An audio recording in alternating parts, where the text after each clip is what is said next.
il est 8h39, Patrick Cohen. Le fin mot de l'info, bonjour Raphaël Antoven. Bonjour Patrick, bonjour à tous. Vous revenez ce matin sur ce qu'on appelle le point Godwin du nom de l'avocat américain Mike Godwin, dont la loi, dite loi de Godwin, est très simple à formuler. Plus une discussion en ligne dure longtemps, plus la probabilité de trouver une comparaison impliquant les nazis ou Adolf Hitler s'approche de 1. Voilà. Autrement dit, plus on s'engueule en ligne, plus on a de chances de se traiter de nazis ou par extension de fascistes, de racistes, d'antisémites, etc. Or évidemment, plus on s'insulte de cette façon, moins on peut discuter. De sorte que l'invocation du point Godwin, comme on dit, que Mike Godwin n'a pas théorisé d'ailleurs, l'expression n'est qu'une application de la loi qui porte son nom.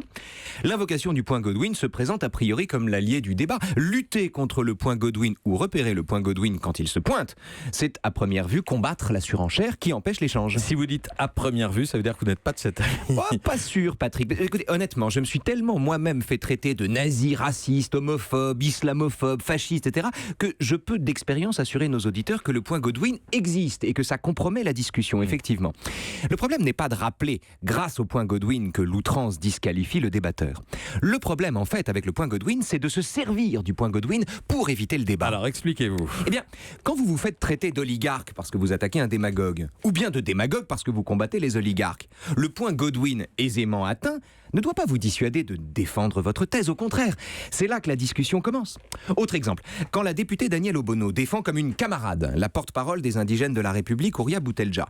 D'excellents républicains l'ont contredite sur le terrain des idées. Malheureusement, des abrutis en ont aussi profité pour couvrir Madame Obono d'injures racistes. Résultat, au lieu d'opposer des arguments aux arguments, Danielle Obono et ses amis, invoquant opportunément, mais à juste titre, le point Godwin, ont rangé contradicteurs et racistes dans le même panier afin d'éviter un débat essentiel sur la mixité et la laïcité.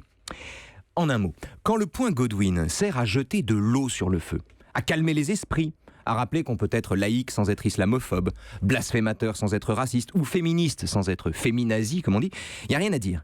Mais quand l'invocation à tout bout de champ du point Godwin sert à fuir le débat, en disant à tort ou à raison « Maîtresse, il m'a insulté », alors le point Godwin devient l'alibi moral de la lâcheté. Le fin mot de l'info, Raphaël. Atteindre le point Godwin ou brandir le point Godwin, c'est éviter le débat.